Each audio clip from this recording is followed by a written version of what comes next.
So I've had this dream about a game called Memes in Real Life, where there's a meme pretty popular and then you just act it out in real life. I had this great idea to do memes in real life, mainly because I just really think the green screen is lots of fun. They're probably telling you that this was all Josh's idea. No, this was mine. And it turns out that memes in real life has been a real disappointment. As usual, they can't follow instructions. And, I mean, what are they doing? Memes have really been a passion of mine. The sad thing about this is I feel like I'm the only one taking it seriously. I think when you have a dream, it's sometimes best to just leave them as dreams. You know what I'm saying? What are they doing? What are y'all doing? The meme thing. We're making art. Art. I appreciate the effort. I do. But not also? Is that fair? They're wearing themselves out and push-ups. They're not bringing it to life as the way I had pictured it to be, you know.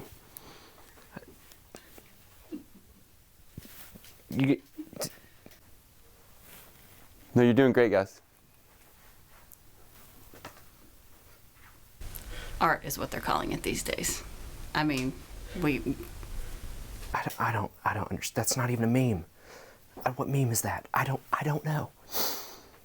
I don't know.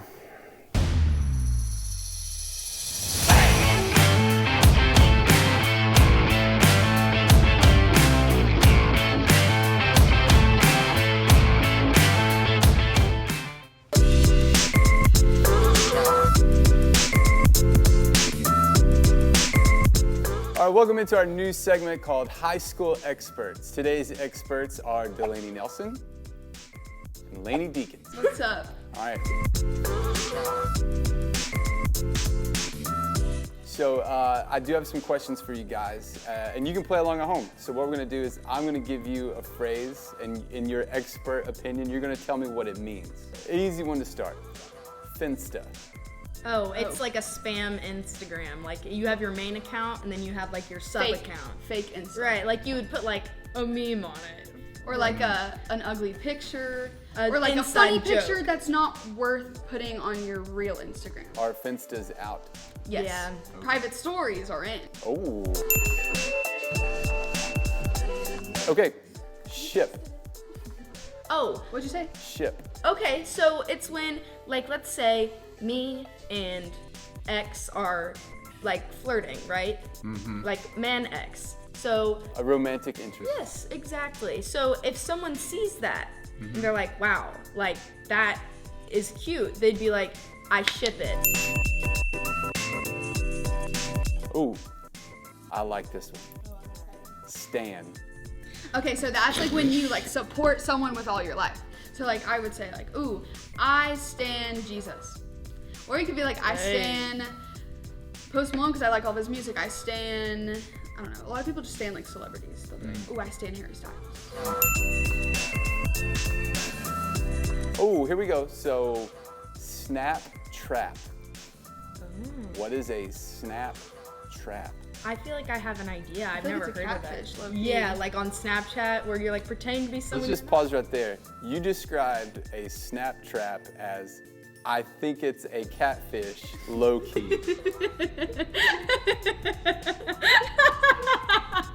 When someone tricks people into sending them Snap Cash. Oh. When someone posts a thirsty photo to their Snapchat story. Yeah. Or when someone sends a snap to another person to see if that person is purposely ignoring their text. That one. You guys are experts. Way to go. Obviously not. But not at high-fiving. Hope you learned a little something today. Probably mostly useless information. Useful. Oh, you sorry. No, the words are gone. If you use them. Gotta know the verbatim to. Date them. Oh! Hey, okay.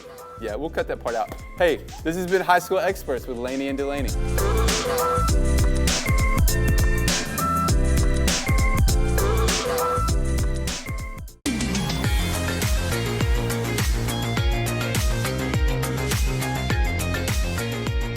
Welcome back. We are still in our series called Stretch. We are now in week 3. Quick recap. Week 1, we talked about stretching our faith by making a commitment. And we talked about 5 key areas that we can do that. We can show up, we can follow Jesus, love God, love others, and ask questions. Those are 5 commitments that we can make to stretch our faith. Week 2, we talked about how can we try something new to stretch our faith. We read a passage from Paul in the book of Romans, chapter 12, and essentially Paul's saying we can try new things in the ways that we serve others, in the ways that we love, in the ways that we share life. And today, very simply, we're going to talk about letting go. You know, that's kind of a contradictory thing. We talk about how do we stretch our faith? What can we do to make ourselves better, more flexible? We can let go. You know, a lot of times we think our faith needs to be better, so I need to do these 3 things. When actually sometimes it's like my faith needs to be stronger, more flexible, so I need to stop doing these 3 things, or 8. Let's stretch our honesty for a second. Now look, maybe you're watching this by yourself, maybe you're watching this with a small group, with your family, whatever, but just be honest with yourself for a second. How many bad habits do you have? I don't know, maybe biting your nails, picking your nose, staying on your phone far too long, not listening. And are those particular habits going to have a negative impact on your spiritual life? Maybe not. But what about like the bad habits of holding a grudge or needing forgiveness but being too prideful to ask? You have a nice thought about someone, you never say it out loud.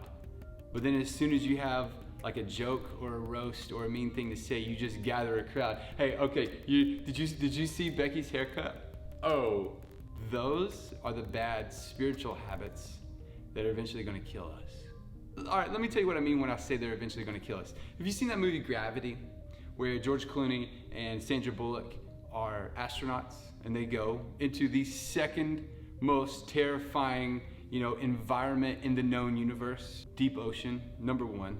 Space, number 2.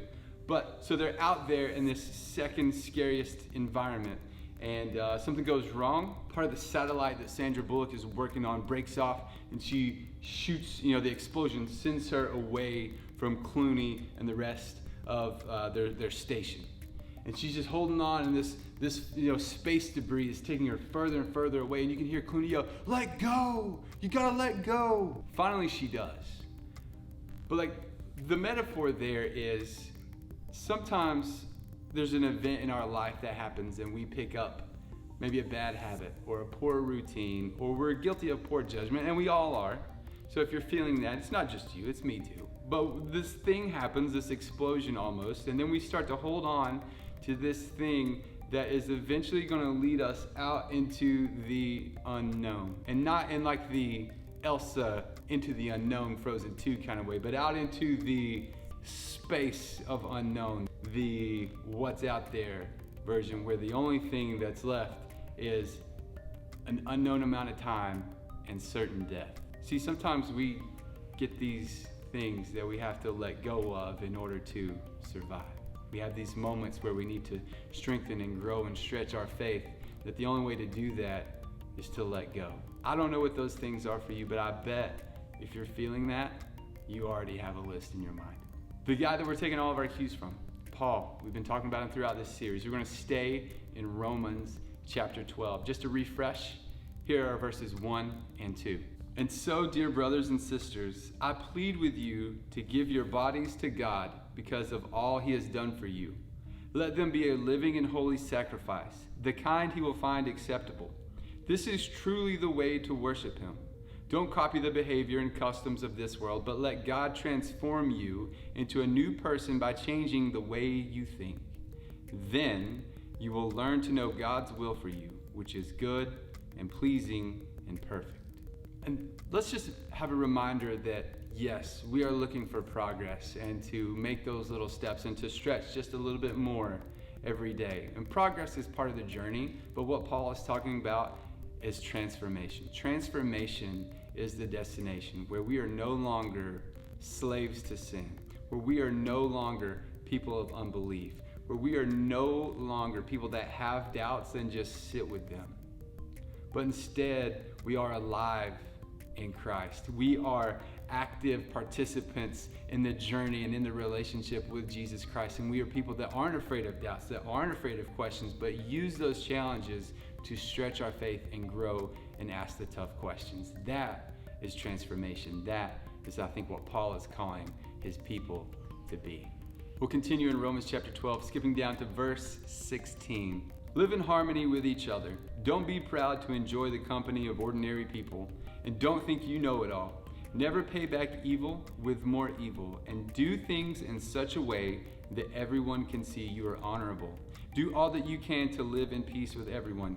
Dear friends, never take revenge. Leave that to the righteous anger of God, for the scriptures say, I will take revenge.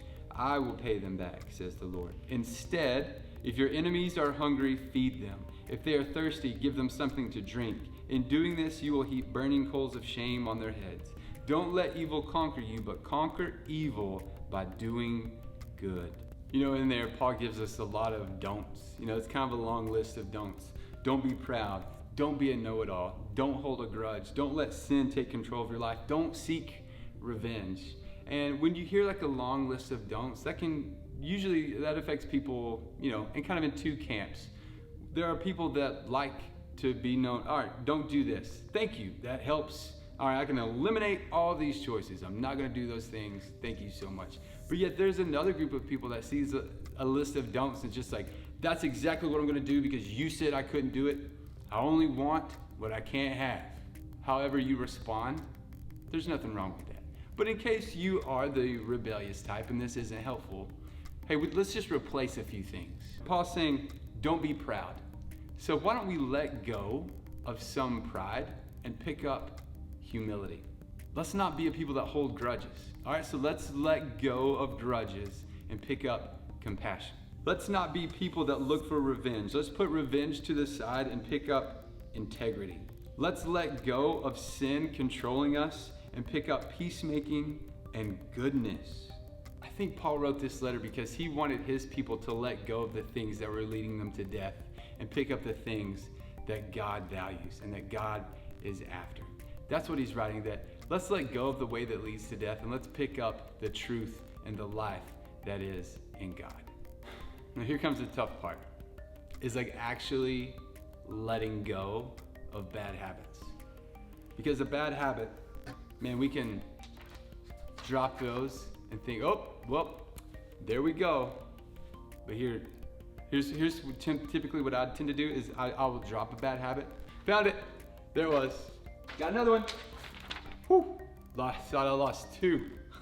Sometimes we think we let go, but really we just kind of put them down and remembered where they were. Letting go of a bad habit can be scary and it can be tough, but it is necessary because ultimately what are we doing? We're changing something.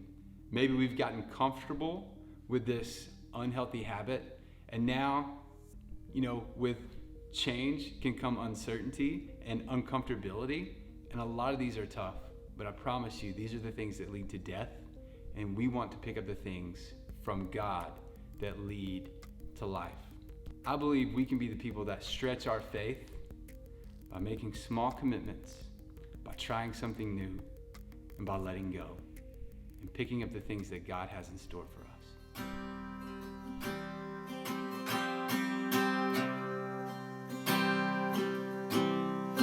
I've searched the world,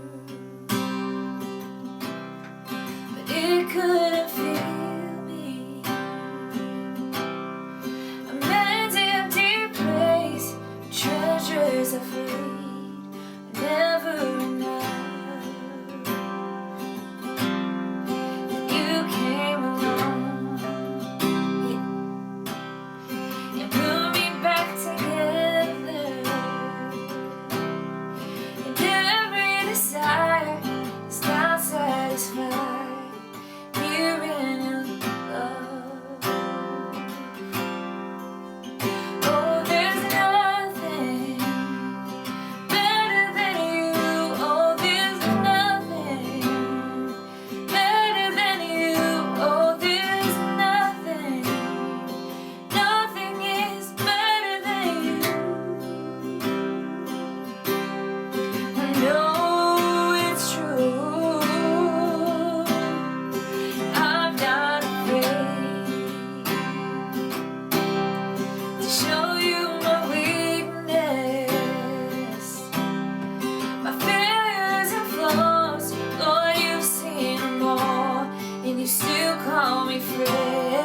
the dark.